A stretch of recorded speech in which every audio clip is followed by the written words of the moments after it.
A gente ainda está naquele capítulo, né, que fala sobre a oração, né, e aqui o Espírito Carlos estava dizendo, falando sobre as nossas lembranças, né, que muitas vezes aquela vozinha da nossa consciência é, na verdade, memórias que nós temos de experiências e de situações pelas quais já passamos, né, que surgem no nosso pensamento de vigília para nos alertar das nossas condutas, das nossas formas de agir, e também para nos lembrar de coisas que ainda precisamos fazer. E tudo isso é envolvido nesse grande manancial de energia que é movimentado através da prece sincera, né, que é uma força de manipulação de energias impressionante. Então vamos continuar aqui, a gente está no meio da resposta do Carlos, na verdade. Alguém quer ler? Posso ler, Silvio? Então, por favor. Algumas vezes os espíritos que nos assistem acessam o nosso arcabouço mental e fazem emergir... Espera. Deixa eu desligar aqui. Deixa eu desligar aqui.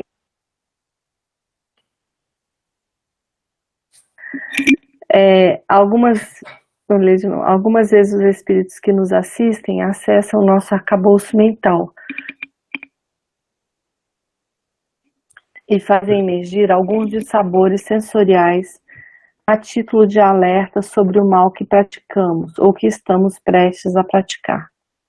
No entanto, o acesso aos campos mentais não é possível a qualquer espírito ignorante das leis magnéticas.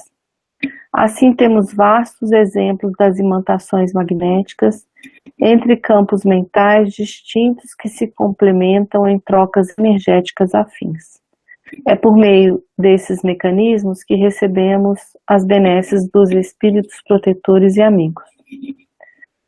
Todavia, o mesmo acontece quando espíritos em desequilíbrio de conduta atuam sobre a mente da criatura com o objetivo de desviá-la do cumprimento de seus deveres.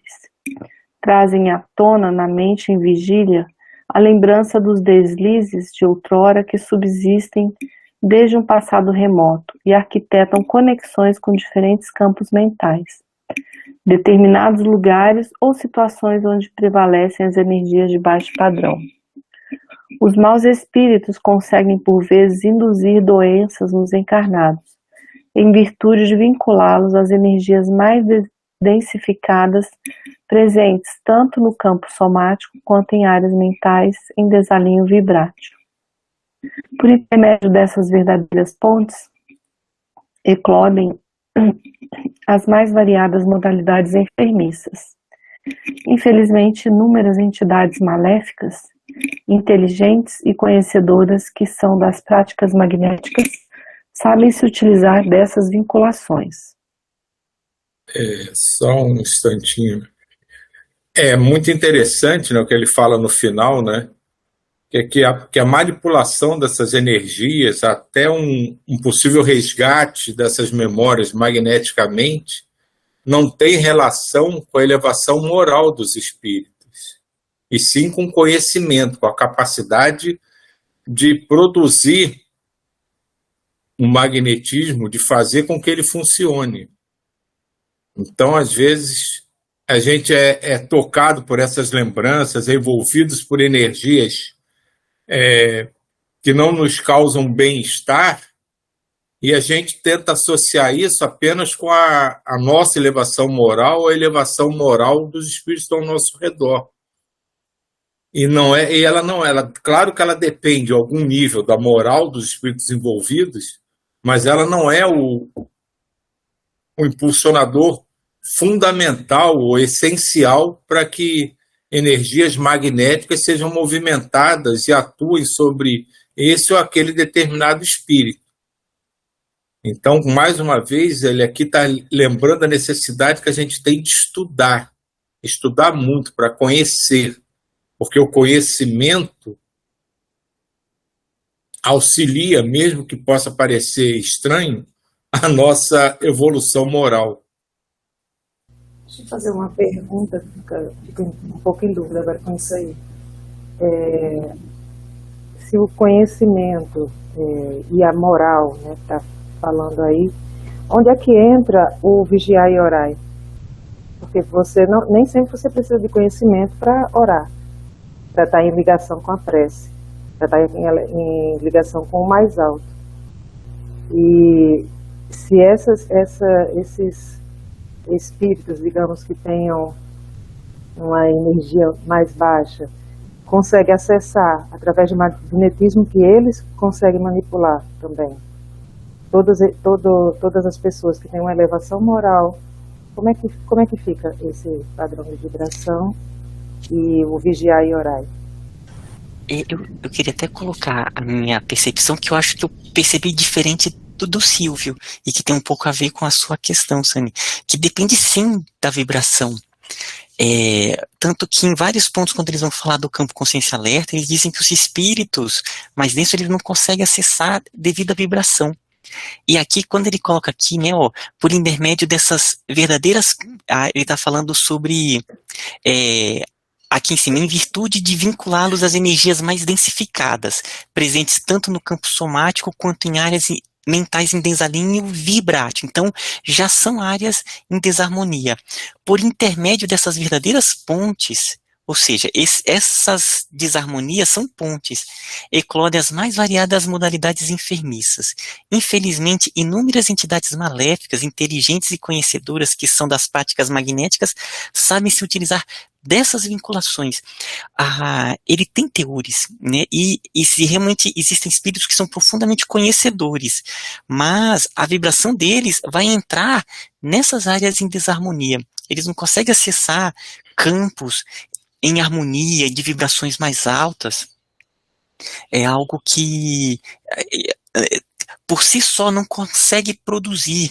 E quando chega no campo consciência alerta, eles deixam claro que é algo sagrado que não consegue nem mesmo se aproximar dessa vibração.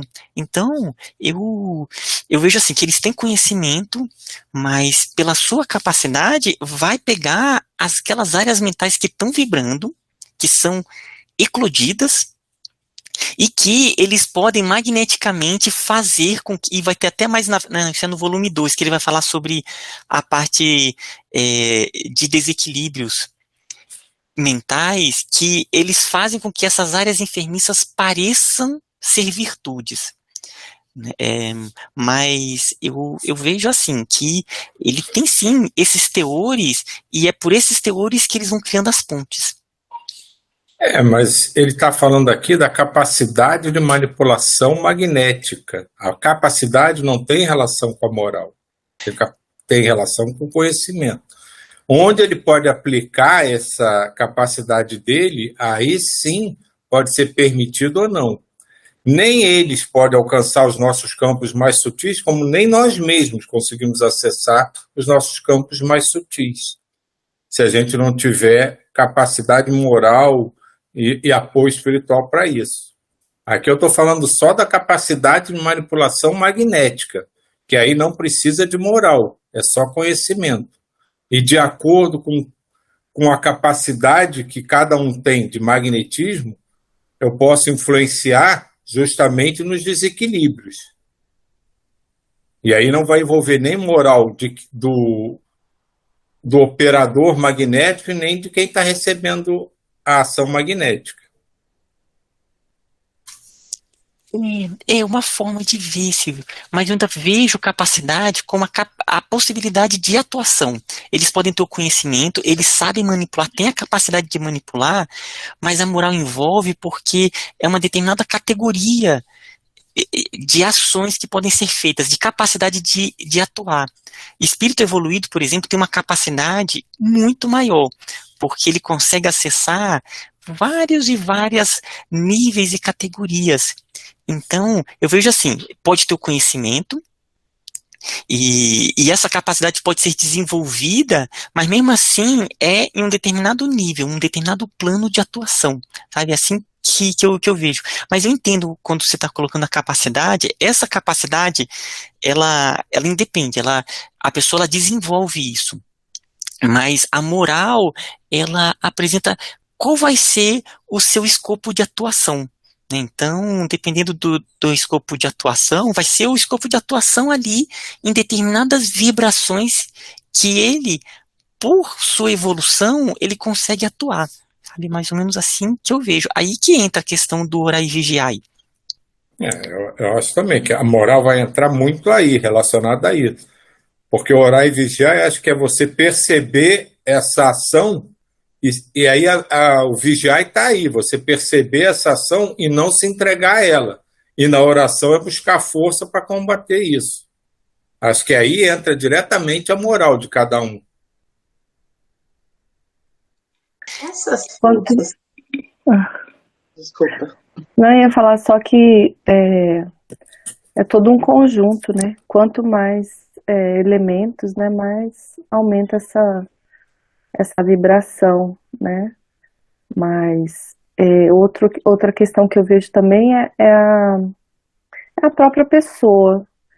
Às vezes as pessoas têm uma característica já de serem mais, vamos dizer assim, mais alegres ou mais tristes, ou é uma característica. Então eu vejo que é uma influência de tudo, né? Tanto do conhecimento, quanto da disponibilidade, quanto de toda uma vida mesmo, né? Da experiência, de tudo que a Mona ela foi desenvolvendo, foi trazendo.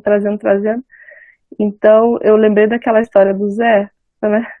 Que ele chegava lá todo dia, aquela bem simples assim, né? E eu fiquei pensando nisso. Ele falava, não sabia rezar, né? Eu me espelho muito nele, porque eu não sei fazer as orações assim, né? Então eu só falo, oi Jesus, aqui é a Neuza. Então, oi Jesus, aqui é o Zé. E quando ele teve lá um acidente, né, que foram visitá-lo, falavam, nossa, mas ele tá melhorando a cada dia, e uma luz em volta, e uma coisa, aí falavam, o que que você, né, como é que você tá melhorando assim, ninguém te visita? Ele falou, não, todo dia vem alguém aqui, me visita, meio-dia, né, fala assim, oi Zé, aqui é o Jesus, né. Então é muito essa entrega, assim. Desculpa, eu terminei. Terminei. Porque assim, quando a gente começa a falar muito de conhecimento, deixa um patamar muito alto. Tá com eco, tá com eco. Deixa um patamar muito alto para várias pessoas. Nem todo mundo tem esse conhecimento, nem todo mundo tem esse conhecimento de estudo, mas tem pessoas numa simplicidade que estão ali vivendo de uma forma super simples. Não tem esse conhecimento de estudo, de nada, de estudo de espiritismo, de estudo da área católica, de nenhuma religião. Mas tem uma fé e tem uma capacidade de fazer prece, de perceber o que está em torno dela, que é enorme.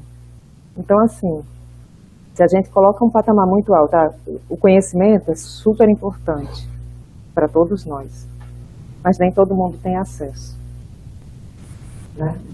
E eu acho que às vezes o que acontece é que tem pessoas que elas conseguem ter uma fé inabalável, e assim, uma coisa impressionante. Isso é uma conexão muito alta com o divino, com a espiritualidade maior, né?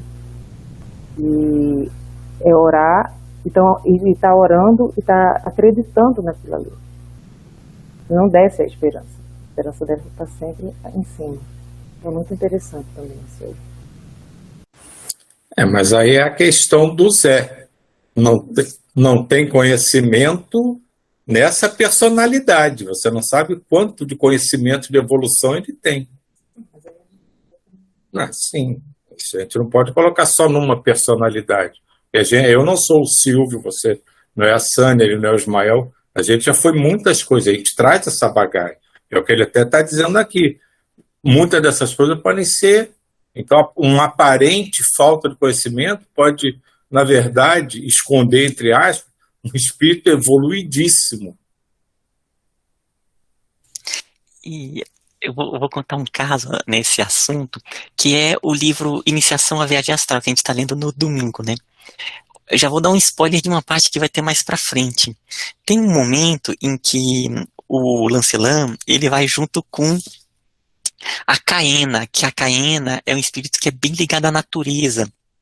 Ela pega elementos, fluidos da natureza para ser usados para os trabalhos. Aí tem uma parte que ele vai com ela, e aí ele fica impressionado porque ela chega numa árvore, numa planta, e aí põe a mão, é como se a árvore ela se abrisse e ela pega aquele fluido e tira.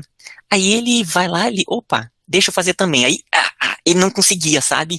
Aí ele tentava ali ver se conseguia pegar aquele fluido e não conseguia fazer com que essa ave ela se abrisse para pegar. Aí depois ele pergunta pro Miramês, mas por quê? Ele, isso aí é... o que ele explica é que essa arte, que é esse conhecimento que não é conhecimento, é um conhecimento muito sabedoria, que pelas evoluções dela na prática com a natureza, que vai se envolvendo, ela consegue acessar e a própria planta ela se abre. Então eu acho que é isso que é a capacidade, é o processo de amor que a pessoa, mesmo que ali ela seja muito simples, mas no caminho evolutivo, né, tal como o Silvio falou, dessas vivências amorosas,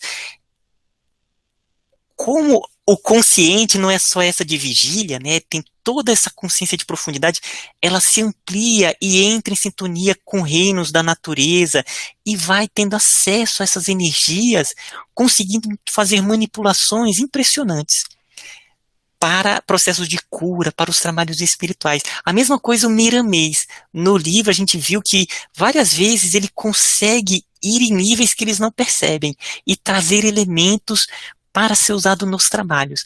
Aí que vem essa capacidade que vem da elevação do espírito, né, de conseguir acessar por meio do amor essas outras estruturas para fazer as dinamizações magnéticas. E, gente, queria falar também só ainda sobre essa parte, que ele foi falando sobre a questão das conexões. Isso foi algo que eu só fui perceber nesses textos do mentomagnetismo. Toda a profundidade dessa estrutura de redes, e que na humanidade atual ele tem vindo tem emergido de várias formas, né? Então a própria internet, a gente percebe o potencial de redes, de conexões, de redes sociais, né? Tanto para o bem quanto para o mal, mas é um potencial. E na própria ciência a gente estuda essa parte de redes, tem uma área que se chama grafos. E aí eu vou contar um caso. Eu estou fazendo experiências de mentomagnetismo com o meu cachorro. E tem sido bem interessante. Eu vou compartilhar aqui com você, bem interessante. A Neuza conhece, o Telzinho. O meu cachorro, eu coloco a comida, a Nina já vai comer, e ele não, ele é contemplativo, sabe? Fica ali, aí só depois, quando dá, ele vai ali comer. Aí eu, deixa eu fazer aqui umas brincadeiras como um exercício mentomagnético. E, gente, pelo incrível que pareça, ele tem dado certo. Aí eu coloco ali a comida, aí a Nina começa a comer, aí eu envolvo o meu cachorro como se eu e ele nos tornássemos um. É interessante. E vou sentindo o gosto da comida como se ele pudesse sentir isso. Gente, pô, não é que ele vai ali, ele vai começar a comer. E eu já fiz isso as 2 vezes e deu certo, sabe? Aí eu, que interessante. É o processo de conexão. Claro que está no começo dos exercícios magnéticos com o meu cachorro, mas é esse processo que vai se juntando com ele e eu quase que coloquei a ideia, vai ele comer, mas não que eu fui falando com ele, eu fui fazendo como se estivesse sentindo o próprio gosto da comida e acionando o sistema digestivo como se tivesse. E as 2 vezes deu certo, gente. Pô, não é que ele só ia deixar para comer depois. Aí ele foi lá e começou a comer. Então fica aí como uma reflexão aí de um começo de um estudo que eu estava fazendo com o meu cachorro. Daqui de Telzinho tá participando aqui com a gente. Tá mentalizando a gente, fazendo a gente comer a ração dele. O cachorro é parecido com o dono, né? Diga, Diva, desculpa. É uma pergunta porque você estava falando de capacidade, dessa coisa E aí eu me lembrei, eu sempre lembrando das coisas meio malucas, dos voodoos, daquelas figuras lá que fazem, que têm um poder muito forte de conhecimento de energias e que fazem aquelas magias. Não sei se ainda existe, mas eu me lembro quando criança que a minha mãe estudou muito sobre todas essas coisas e a gente tinha livros aqui em casa de todas as áreas, assim, né? E ela falava dessas figuras, né? Principalmente no Haiti, tem algumas figuras aí que são muito fortes, né? E os voodoos, eles têm esse poder eu falo voodoo, mas eu não sei nem como é que é o nome dos magos ou das figuras. Eles são encarnados, né? São pessoas mesmo, mas eles conseguem manipular energias da natureza, energias e fazer coisas assim incríveis, não muito positivas, né? E eles mesmos questionam. Não é dizer que eles não tenham, não sejam bons ou ruins, pelo que eu já entendi. Eles às vezes, eles até questionam, você quer mesmo fazer isso com essa pessoa? Ou para isso ou aquilo? E a pessoa... E aí ele vai e faz. Ele mexe na energia da outra pessoa que a uma está pedindo. É um negócio meio assim, é muito grande isso, né? Não é uma coisa tão assim simples, né? Essa questão das energias, dessa manifestação e de tudo. E como que atinge às vezes, né? A pessoas às vezes que estão lá do outro lado, estão fazendo e nem sabem, né? É difícil de entender isso também. Essa coisa do voodoo, como todas essas formas que o pessoal generaliza como magia negra, isso é pura manipulação energética, é magnetismo puro, na verdade. E a gente sabe, todo mundo sabe, conhece um caso e que realmente aquele mal surtiu o efeito, né, que desejava. Aí acho que tem uma relação muito mais complexa, né, relacionada a tudo isso, né, porque vai ter essa permissão do alto para que isso aconteça, vai ter a reverberação do magnetismo do mago, seja lá ele quem for, nas memórias mais profundas, nos bolsões kármicos daquele espírito. Eu acho que tu tocou num ponto, Diva, que é de uma complexidade enorme. Isso, mas isso me chamou a atenção nisso daí, que a gente estava conversando, porque é muito grande, né? O texto fala que, aí mais para cima fala que memórias, né, de passado, que às vezes a gente volta, fazem à tona mente de lembrança dos deslizes de outrora que subsiste, de coisas que a gente fica fazendo essa conexão. Eu percebi que você fez uma conexão na hora da leitura com essa questão que você falou da sua infância, né, da coisa da sua mãe. Então foi é o que o texto está explicando. Mas eu acho que não cabe mais esse tipo de vibração, assim, a gente nem pensar, né? A gente tem que assim, aqui nesse textinho que eu li no início, acho que nem todos estavam aí, que eu falei que eu estava transcrevendo, depois eu vou passar aqui. Eles falam para a gente não intencionar, né? A gente não tem intenção na hora da vibração. Então, e uma coisa que para mim também ficou muito clara é que não existe passado, né? Que é tudo uma coisa só. Então a gente está nesse movimento de vibração só elevada, né? E sem intencionar, aí sim a espiritualidade vai poder atuar através de nós. É isso que ficou para mim do que a gente leu agora. Já está na hora.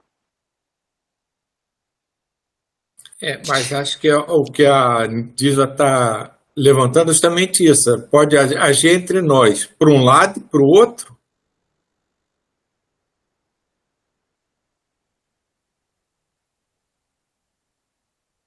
Vamos lá, gente.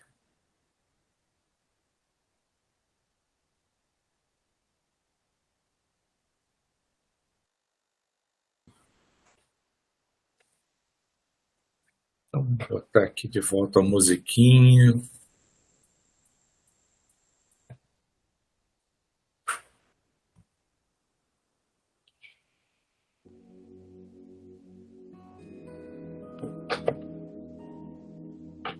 E vamos deixar todas as nossas preocupações de lado. Nada mais pode nos atingir, nos preocupar, nos desequilibrar.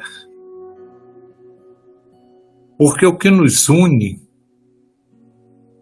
é um sentimento tão puro, tão forte,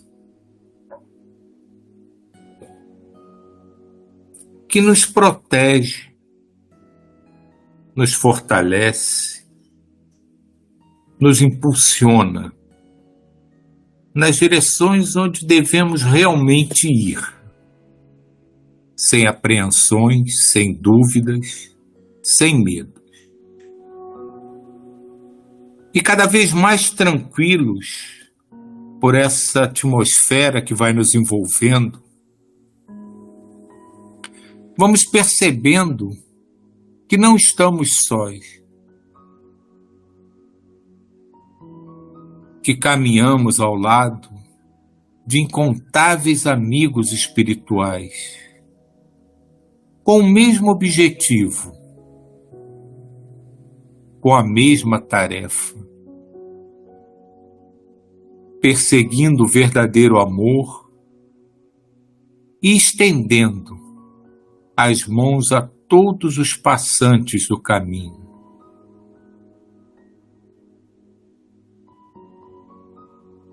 E as energias mais benfazejas, mais sublimes, vão se aproximando, nos envolvendo, demonstrando a presença constante dos nossos mentores, das nossas mentoras,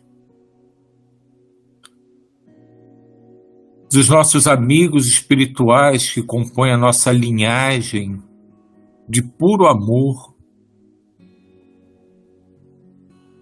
que segue essa essência crística e mariana, que nos acalenta,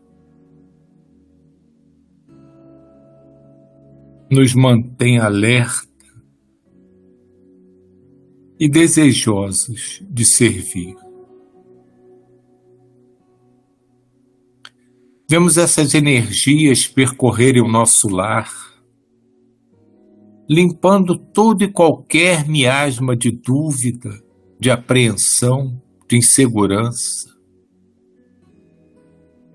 transformando cada cantinho de sombra numa luminosa fonte de energias benéficas, de gratidão.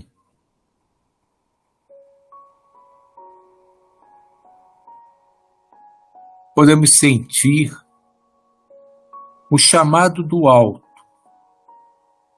penetrando profundamente o coração de cada um de nós, nos convidando com tanto amor, com tanto carinho, que ouvimos nitidamente a voz da nossa querida Mãe Maria, nos chamando a cada um pelo seu próprio nome, para que possamos integrar as legiões de trabalhadores do amor, da paz, da harmonia, da fraternidade. E seguindo aquela voz doce, vamos ascendendo aos céus. Sem perceber, já deixamos os nossos corpos físicos repousando, enquanto vamos indo em direção àquele lugar maravilhoso que nos acolhe diariamente, onde o amor é tão verdadeiro, tão forte, que nos faz sentir tão bem, tão leves, tão receptivos a tudo o que mais precisamos. Diante da beleza exuberante da fonte, expressamos profundamente nossa gratidão aos mestres queridos, aos companheiros de mãos dadas que se fortalecem uns aos outros, aos ensinamentos que nos são ministrados e aos queridos espíritos ligados intimamente a toda a natureza da Terra, que para ali direcionam imensos mananciais de energia pura, de bem-estar, envolvendo as forças da natureza, as forças do amor.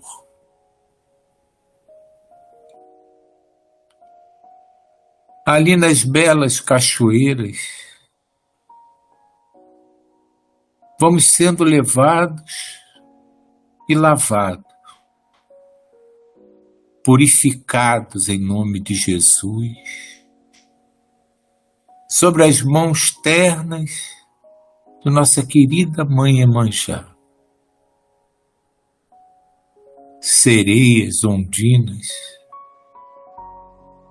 lavam delicadamente nosso corpo, penteiam nossos cabelos, nos envolvem com tanta energia, com tanto amor, que passamos a brilhar como estrelas, brilhar como um verdadeiro sol, se expandindo, irradiando luz, paz, amor. E cada vez mais leve,